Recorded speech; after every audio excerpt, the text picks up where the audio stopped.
Okay, I'm going to start with our inflation data. First two screens will go through PPI and CPI and PPI. Downside surprise. Surprised me.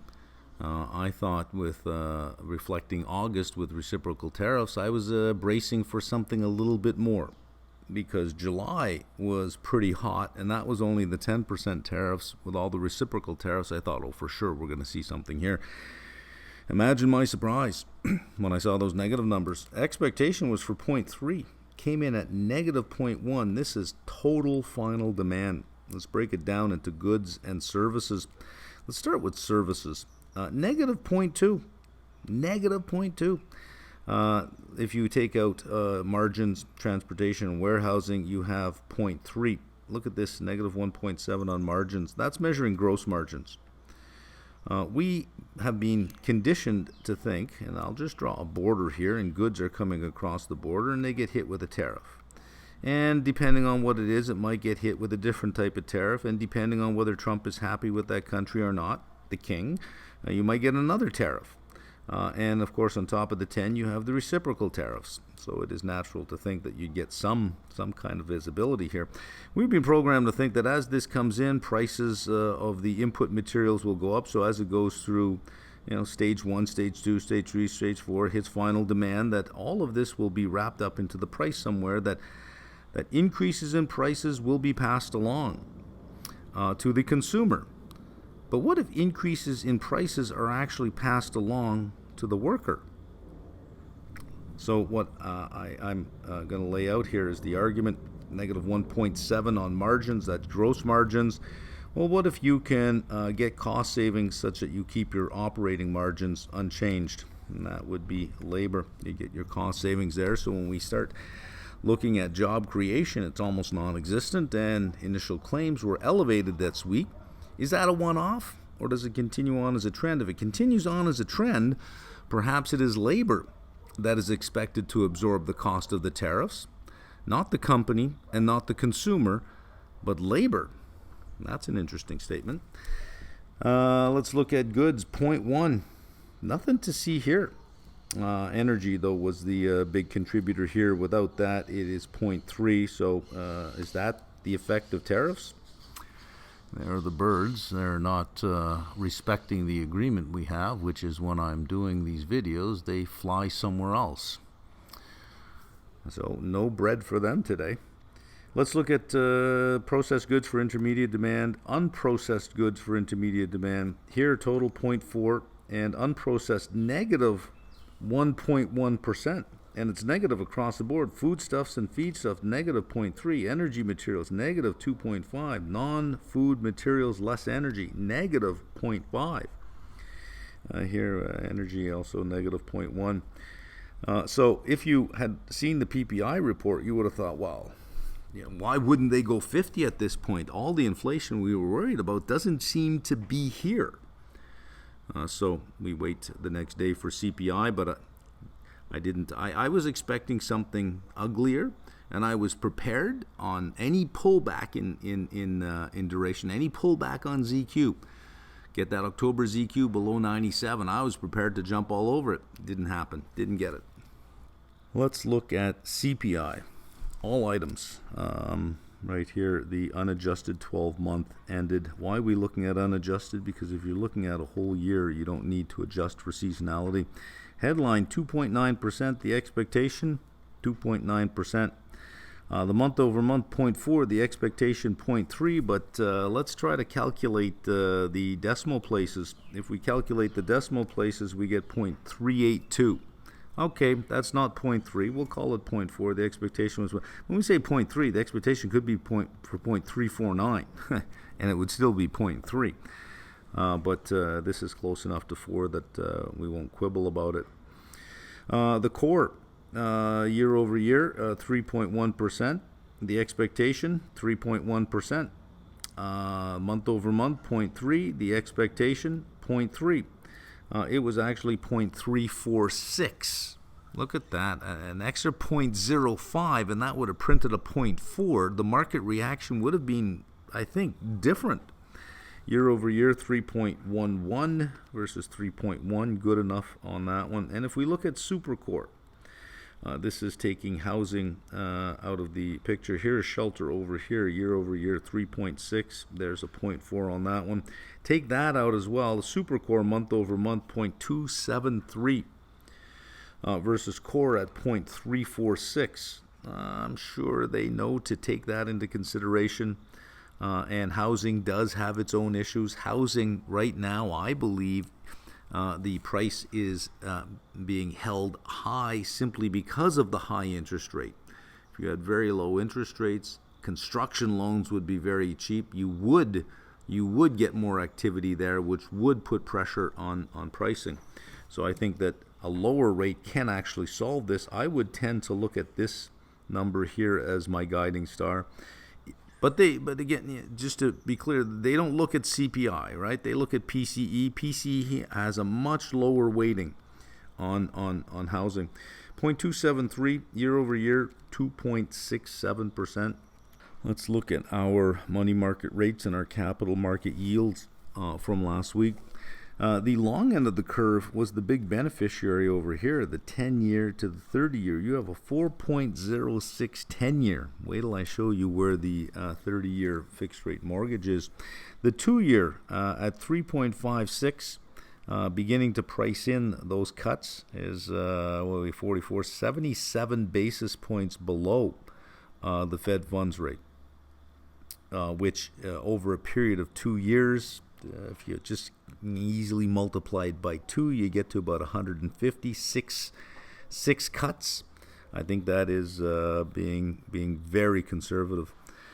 We have FOMC in 3 days. This is the big countdown. And we get the summary of economic projections, and Stephen Mirren is going to be voting. Lisa Cook, we don't know. We find out on Monday. The Trump administration has appealed to a court to say, look, you got to block her from voting. There are some questions about her character, her integrity, and some things have surfaced about her comments about free speech going back a number of years, suggesting that if you're saying things that are not in alignment with the ideological agenda at the time, that she believed that there were limits to free speech, that maybe you don't get free speech. That's not going to work out well. Stephen Mirren is on the voting council, which means you're going to get a dot plot, which some people say, well, we think we'll end here. And a lot of people say, no, we'll end here. Some say we'll end here. Steve Mirren will be over here. He'll be way down here. I am willing to bet he'll vote for a 75 or 100 basis point cut. He'll advocate for that, and he will dissent at 25. More than likely dissent at 50, because his boss is watching. Now, everyone on that committee has to know that Trump now has somebody in the room with eyes on who's saying what and who's voting for what. Who's going to be the next deer in that herd that the administration isolates from the group and attacks? They have to be thinking in their head that is a possibility. Trump is not done with Lisa Cook. Trump destroys lives. That's what he does. He won't let her go at this point. He won't let her go. And now she has to pay for her own lawyer. He will break her financially. He will not let her go. He owns the Justice Department. He owns the SEC. He owns the FBI. He now owns the IRS. Scott Bessent is the head of the IRS. He won't let her go. And I guarantee you he's got a research team on every single person on that committee. Now, if you got anything in your past and you're in that room and you're seeing what's going on and you look over and Stephen Mirren is looking at you while you're talking, what are you going to do? Self-preservation. That's why I think 50 is not unrealistic. 75. There might even be a 75. Now, I'm not thinking about a rational Fed. I want to be very clear on that. I'm not thinking rationally about what the Fed should do given the dilemma it has. I'm thinking about an irrational Trump. That's it. That's my thesis. 96% on a 25 basis point cut. It is all but done, I believe. You're going to get 25. It's in the books. It's just a matter of waiting. Is it 50? Is it 75? Or is it just 25? There was a higher probability on 50, but by the time we got to the end of Friday, ZQ kept pulling back, and I kept saying, come on, a little bit more. Let me get a little bit more. I want it to come down just a bit more. Last week was 11% on the 50, 3.6%. We got a heavy calendar this week. CPI CAD you get in 2 days for August. Retail sales for the U.S. you get in 2 days for August. Export-import prices you get in 2 days for August as well. The committee will have retail sales and import-export prices when they make their decision. Look at the central bank parties this week. The Bank of Canada rate decision is Wednesday morning. The FOMC is Wednesday afternoon. The Bank of England is the very next morning, and the Bank of Japan is the very next evening. 4 big central banks of the G7, 4 of the 7 are deciding within a 2-day period, and we had the ECB last week. Look at your reverse repos. They are inching down. This is the lowest level we've seen, 17.331. Well, I say lowest since it, exploded over 2 trillion and has been coming down. 17.331. It would not be out of line at this FOMC meeting to hear a discussion about canceling balance sheet runoff in the next few months. That by the end of the year, probably cancel balance sheet runoff. Reserves 3.1 trillion. I seem to think your ample reserves regime sits around 2.5 trillion. So you're really looking at 615 billion before you start testing the idea that maybe it's around 2.5 trillion. TGA sitting at 667. Bessent's target here is 850 billion, 850. If you bring TGA up, it does pull money out of the system. Looking at our slope, this should be red right now. We have an inverted 3-month to 10-year curve, and our 2 to 10 is upward sloping by 50 basis points. I don't really know how the long end of the curve is going to react. I do know we're going to get rate cuts. The one thing I do know is the money market to capital market curve, I can say this with almost certainty, is going to steepen over the next year.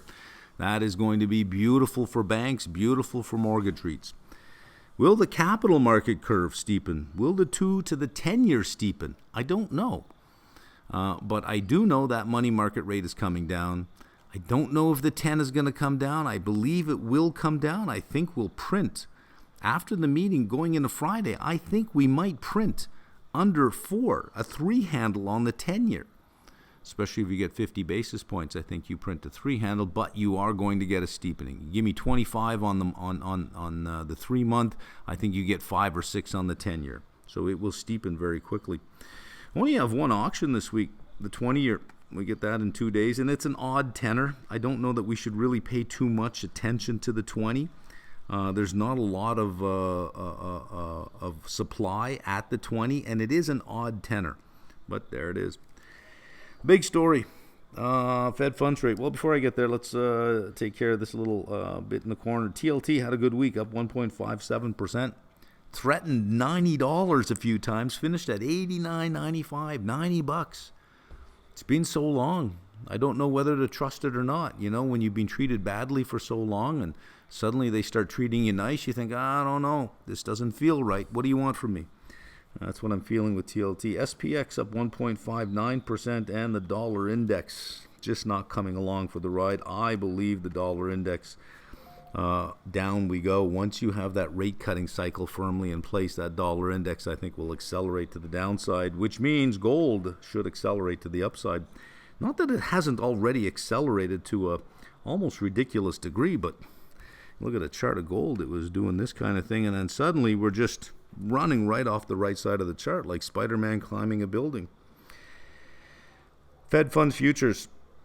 Q3, 27 basis points, basically saying 1 rate cut. I think you get 2.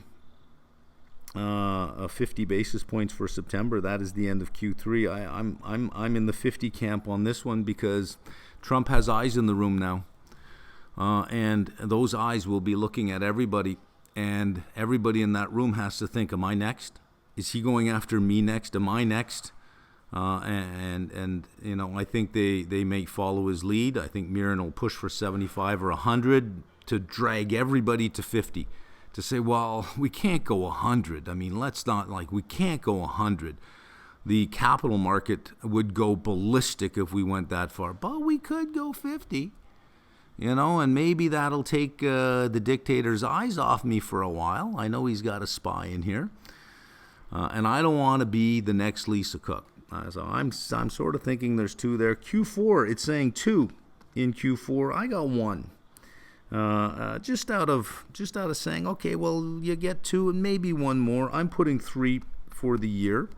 And I think that's pretty much where we'll see the summary of economic projections is 3 for the year. Q1 is pricing in 25 basis points or 1 rate cut. Q2 is pricing in 21.5 or 1 rate cut. There's 2. There is, I believe, 5 rate cuts. And I think this is light, by the way. I think that's light. There is 5 rate cuts by the end of Q2. October ZQ is pricing in just a little over 5 rate cuts. So I don't think I can lose on October ZQ. I'll explain in a minute what my position there is. I believe there's another 100 basis points to go on this one, that over 9 meetings. We'll get 9 cuts in 9 meetings. This is pricing in 5 and 7. I think we get 9 and 9. October ZQ is 97.01 at a rate of 2.99. And you have 3 meetings ex-Powell. And October ZQ is pricing in 5 1/3 cuts in 9 meetings, with 5 of them happening by the end of the second quarter. And you got 3 meetings without Powell that you're not going to get any rate cuts on those meetings. That's a ridiculous statement. Once Powell's gone, Trump was not going to stop with the Fed, by the way. He's not going to stop. And just to sort of put things in perspective of why I'm so focused on that. During the election, he said tariffs are the most beautiful thing in the world. Everyone knew he said tariffs, but no one expected him to do it the way he did it. The execution was so bad, and no one thought it would be those numbers at that pace. No one thought it was going to be. But he did say it. Now he's saying that he wants 300 basis points lower on the Fed, and everyone's like, oh, okay, well, it's not going to be like that. It'll be more rational, and we'll have a rational Fed, and whoever's the chair of the Fed, you know, we're going to think about it rationally. It will not be rational. It'll be like the tariffs. It'll be these big numbers really fast, right away, shock and awe. That's what's going to happen. So he's going to do to the effective federal funds rate what he did to tariffs. You know, the saying that everyone's been saying, take him at his word, take him at his word. Yeah, he says a lot of stuff, but when he says something, take him at his word. Well, take him at his word. He won't stop. He won't stop. He won't back off. He'll push, and if there's no market reaction, he'll push, and if there's no market he'll keep going. So Lisa Cook is just the first of the herd to fall, and she will fall. And then he'll never let her go. And then he'll go after the next one, because Stephen Mirren will run back to the White House and say, dear leader, here's a list. Here's a list. Do you want to be on that list? So I am on the irrational Trump page, not the rational Fed page. I think ZQ ending October at 98, 98.5 is not irrational with an irrational Trump. Okay, real rates. Really nothing to see here. You have some nice movement at the 20 and the 30, 8 and 9 basis points. Break-even rates, really nothing to see here. And seriously, absolutely nothing to see here on OAS. Even Triple C is getting a bid down 5 basis points. Look at that mortgage rate, 6.35%, down 15 basis points in a week. You have to go back to September 2024. That was the low of 6.08 just before the long end of the curve started its bear steepening. If you take out the 608, you got to go all the way back to September 2022, 3 years, to get a rate lower than 6.08. So if we take out that 608, 27 more basis points, then we have the lowest mortgage rates we've had for 3 years. In 2 days, we get National Association of Home Builders Housing Market Index. It's a diffusion index. Anything over 50 is growth. It has been under 50 for a long time, 32. That is really low. And in 3 days, Wednesday morning, you get building permits, preliminary look at August. You get two looks at That's right, 2 looks at building permits. You get a preliminary and a final. So every 2 weeks, you get a building permits report. You get the preliminary look for August and housing starts for August. We had 2 data points for the labor market last week. Let's start with initial claims. That came out on Thursday with a surprise jump to 263,000 out of expectations. When this number came out, October ZQ ran up to about 97.14 before started giving back, and I had 252 contracts, so I was up nicely on that, and then by the time Friday came around, we had at 97.01. What the market giveth, the market taketh away. We've had this before, where you get 1 week where it just shoots up and then it just disappears, no follow through.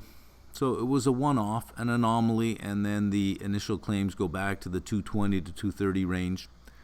And last time it did that, I said, let's see if it follows through. So that's all I can say this time is, let's not get too excited. It is one number, and we've seen it before. If next week we're back to 219, 221, well, then it was something particular to that week. We'll figure it out later. It's not important. But if we get another follow through at 263, then yeah, I think 3 rate cuts are absolutely guaranteed for the end of the year. I think it's 3 are in the bag, but that would really, really cement it if you start seeing those numbers on a regular basis. We won't have that for the Fed meeting because that comes out Thursday, and the Fed decides Wednesday. So we will know based on their decision Wednesday, and when we see this number on Thursday, whether or not they were forward-looking and they were thinking about this. Let's deal with this other issue here, the revisions.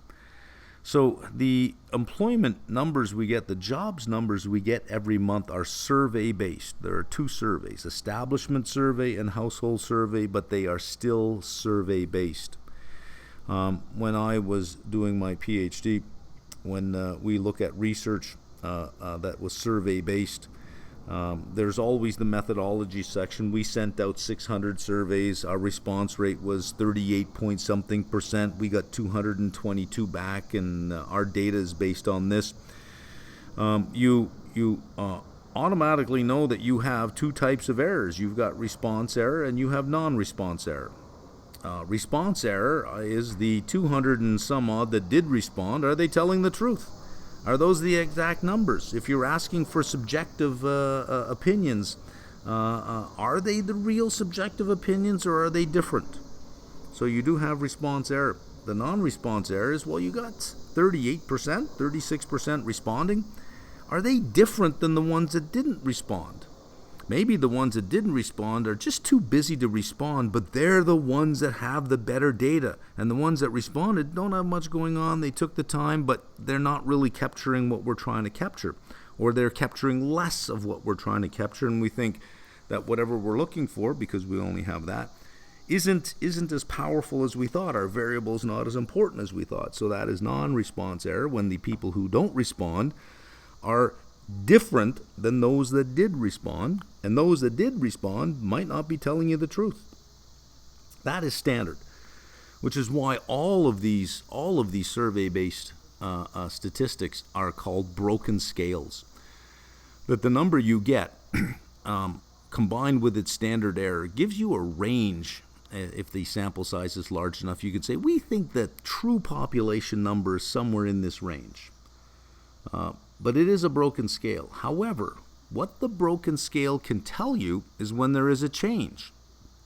Think about a broken scale in your bathroom. You get on it, you go, I'm not 320 pounds. It's a broken scale. But if you get on it week after week, it will tell you when you're heavier and when you're lighter if it is consistently broken, which means the next week when you get on it, it's not broken in a different way. It's broken in the same way. It will tell you whether you gained weight or lost weight, even if you don't know your true weight. So a broken scale, you don't throw something out because it's a broken scale. You say, well, it is a broken scale, but over time it will tell me when something is bigger or something is smaller, something is heavier, something is lighter. Jobs were created, jobs were lost. It will at least say that. If, such a small word, right? IF, but it has such big implications. If it is consistently broken. But what if it's inconsistently broken? The sort of a hint that maybe it is inconsistently broken is we have had revisions for a number of years now on the negative side. They tend to be on one side. We want our statistical procedures and our methods to be unbiased. We want to produce unbiased results. When you see revisions, and there'll always be revisions when you do this kind of work. When you see revisions that are always to one side, always negative, you can look at that and say, I think we have a bias here, which means our broken scale might be broken, so that we have a broken scale, because all surveys are broken scales, right? So is it a broken scale? Or, as the administration might want to put forth, is it broken data staff? Was it staff that were doing something with the numbers, saying we need to support Biden, let's make sure his numbers are really good, a good economy, the incumbent usually wins again? Was it something like that going on? For that, you would have to show me that there was a bias in the staff. That if you say, well, 90% of the people involved in this are registered Democrats and have contributed to the Biden campaign. If you can show me that, then I would say, okay, well, maybe there's something here, but you'd first have to show me that as opposed to running to a broken data staff. But those are your two choices. Being that we've had all of these revisions, bigger revisions than normal, perhaps we have a broken scale and we need a different broken scale. All scales that try to measure this will be broken. We just want it to be consistently broken.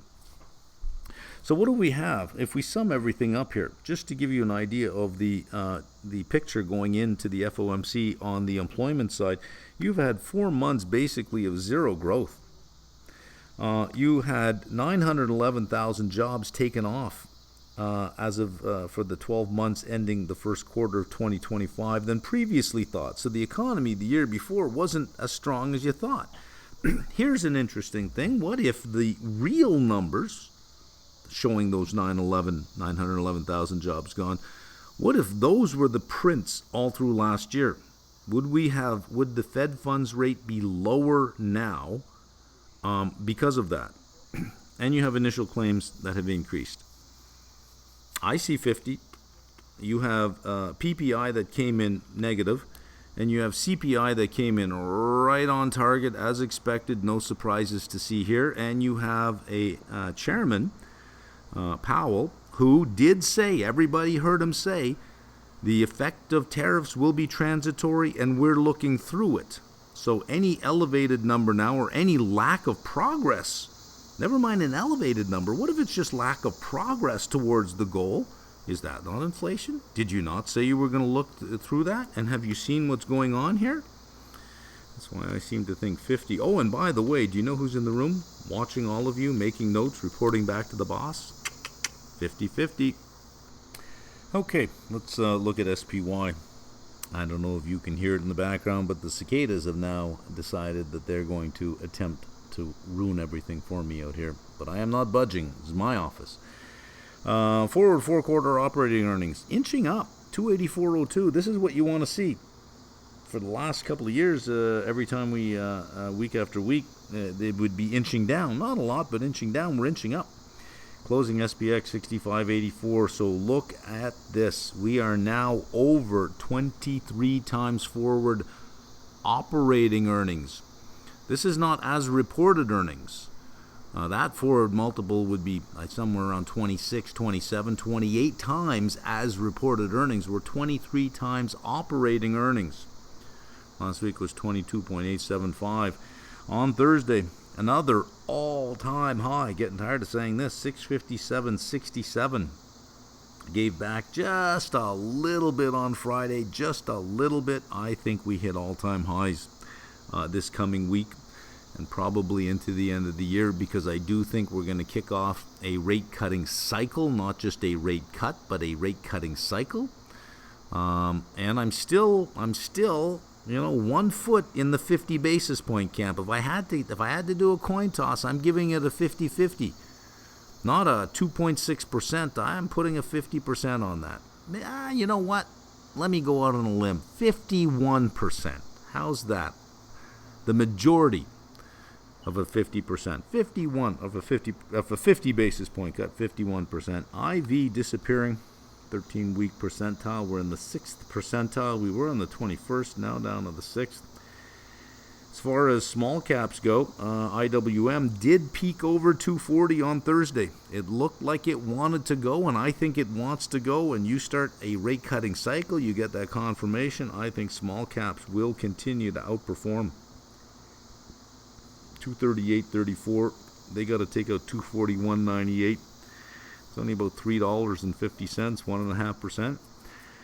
IJR down quite a bit more. It's got a little bit more to travel, almost 7%, 118.46 against 126. And triple Qs on Friday, all-time high, 586.66. We got 5 companies reporting this week. I put 4 down here. General Mills.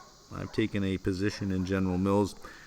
I say taken a position. I've sold some puts on General Mills. General Mills is sitting just below its 52-week high, but if you look in consumer staples, many of them, I shouldn't say 52-week high, 52-week low. If you look in consumer staples, many of them are hitting 52-week lows. Why? You don't need defensive sectors. You don't need defensive sectors when you have this kind of thing going on. So the market is deciding, well, let's underweight staples, or let's sell staples and let's buy these other things. So staples are on sale. They have a beautiful dividend. General Mills sitting at about 5%. What do you think is going to happen to the attractiveness of that 5% as money market rates start coming down? Right now you can get 4.33% in the money market rate, and we don't need defensive. But as this starts coming down, these dividends are going to start to look like a far better alternative than money market. So buying them now at 52-week lows is a contrarian move. Next day you have Darden, you have Lennar, and you have FedEx. You also have FactSet in there, but it's nothing that interests me, so I didn't write it down. Lennar is your big one in housing, second largest. FedEx, let's see if that can help UPS a little bit as well. A good report from FedEx, a little bit of guidance to lift that stock. UPS should trade in sympathy with that. I do have puts on UPS, but not on FedEx. Okay, let's do some AI stuff and combine it with market data. In Canada, Carney continuing to impress me by sticking in the center. Announced 5 major projects for infrastructure. And a reporter had asked him about marginalized groups, or is there enough in here for those? And he said, look, I'm concerned with outcomes, not objectives. Oh, from a liberal. Beautiful answer. Beautiful answer. So let's have a look at the 5 major projects. It says we'll bring $60 billion to Canada's economy. Look at my prompt, because I'm going to compare this prompt to Google AI mode. I've been critical about Google not having a Perplexity-like service for me to use. In Canada, I didn't have AI mode. When I checked down here last week, I said, oh, I do have AI mode. Let's take it through its paces. Let's see how it does with the same prompt as I give Perplexity. So my prompt is, Carney announces 5 major projects he says will bring $60 billion to Canada's economy. Tell me more about these. And across the top, I have all the links that I can click on if I want to go right to the source. But he sums it up for me. Look at these. The LNG Canada Phase 2 at Kitimat, BC, will double the existing LNG output in Kitimat, making it the second largest such facility in the world. Isn't that beautiful? Positioned to serve global markets, especially Europe and Asia. Notice the U.S. is not in there. Europe and Asia with low-carbon Canadian LNG expected to create tens of thousands of jobs. This is where spending should be. If governments are going to spend money, it should be on infrastructure that then creates a series of cash flows. But when you spend government money trying to boost an economy by spending on social programs, that doesn't create a series of cash flows. It just creates debt that creates a series of interest expense payments that have to be paid. This is the right way to do it. This is classical liberal stuff. Facility's emissions profile projected to be 35% lower than the world's top performing LNG sites, 60% below global average. Okay, give a nod to ESG. Say, look, here you go. I don't mind that. I mean, I'm not gonna criticize it. But if you just decided to do it for that sake, or you did something just because of that, well, then I'd have a problem with it. But you're creating something that is just going to be more efficient. Bully. Darlington. New nuclear project. This is using small modular reactors. They'll be the first in the G7 to do this. Development of small modular reactors, a first-of-its-kind initiative in Canada focused on clean nuclear energy. Advances Ontario's nuclear capacity. So we have something for BC, we have something for Ontario, you have something for Quebec here. The terminal container project in Montreal. This is container shipping. This is goods in and out of the country, right? So if you want to export more, you need bigger ports. And that is what they're doing here. Expands container capacity at Canada's second busiest port by roughly 60%. Strengthening supply chains and trade infrastructure across eastern Canada. Project supports diversification of trading routes and will boost local and national economies by approximately $140 million per year. $140 million in perpetuity. This is what you want. You got an investment project. What is the stream of cash flows that come off this into perpetuity? Net present value that. Take a tax hit on that, because of course you're going to tax all that money coming in, and that tax income coming in pays for the very infrastructure. That's how you do it. You have a copper mine. East Central Saskatchewan, so something for Saskatchewan in here. Development of a copper and zinc mine by Foreign Mining, advancing Canada's supply of critical minerals. And then the Red Chris mine, when I saw that, I go, oh, that's a Newmont mine, isn't it? Expansion of a major copper and gold mine near the BC-Alaska border, operated by Newmont. Project strengthens mineral supply chains and supports local employment, tells you some strategic and economic significance, additional initiatives. Okay, there is Perplexity. What do you think of that? That is not bad. Let's see the same prompt in Google AI. And here it is. Carney announces 5 major projects and will bring $60 billion to Canada's economy. Tell me more about this. And it says, here are 10 websites that you can click on yourself and read yourself. And it gives me 10 websites that I'm free to click on. In other words, URL search. AI mode. You can see I have AI mode here. I asked for it, and it says, here you go. Here are 10 URLs you can click on. That doesn't seem like AI mode to me. So I say, okay, maybe it was just that. Maybe it's the way I worded it. So I went and I asked Perplexity another question. Trump is attempting to block Cook from voting at the September 17th FOMC. Tell me more about this. I don't think we need to read the background. We know how we got here. Emergency appeal in FOMC meeting. Administration has filed an urgent appeal with the D.C. District Court asking for a decision by Monday. We will know that in one day. Is Cook voting or not? Now, I think if the court decides that Cook can vote, I think she'll vote like a rational person on the committee. I don't think out of spite she'll go, I'm voting for zero. I think she'll vote like a rational person. She'll do her job because she can't be seen as abdicating her responsibility now. She's in a fight. But doesn't want her voting. Asking for a decision by Monday, September 15th to suspend the lower court's ruling and prevent Cook from voting at the FOMC meeting starting Tuesday, September 16th. If the stay is granted, Cook could be barred from participating in a pivotal vote on whether to cut interest rates, a decision widely expected at the upcoming meeting. Trump allies have argued that her alleged conduct calls into question her suitability as an economic steward, while Cook's lawyers claim the action threatens Fed independence is politically motivated. I don't know that we would, that a defense of, you did this, oh, you can't accuse me of that. It affects Fed independence. I'm not a big fan of that one. But politically motivated also, like, you did this. Oh, that's just politically motivated. No, you did this. No, I didn't. Here's the evidence. There you go. But these arguments in return, the administration is saying you did this, and their answer is, oh, well, that's going to threaten independence, and this is just politically motivated. That's not a good defense. I'm sorry. I don't know if anybody is with me on that, but shouldn't you just say, no, didn't do any of that. Get off my back. So we expect that on Monday. Let's see how Google helped me out on this one. Remember, I got a list of URLs. So let's ask it another question. And, I got to move forward because it's not on the same screen. And there it is. Trump is attempting to block Cook from voting at September 17. Tell me more about this. Here are some URLs for you to click on. I am massively disappointed in this. So after a couple more that I did, and it's not all in one row. It's every time you do this, it gives you a fresh page. So I don't have all the others. But I didn't get anything Perplexity-like. I simply got lists of URLs. I mean, that's it. That's it.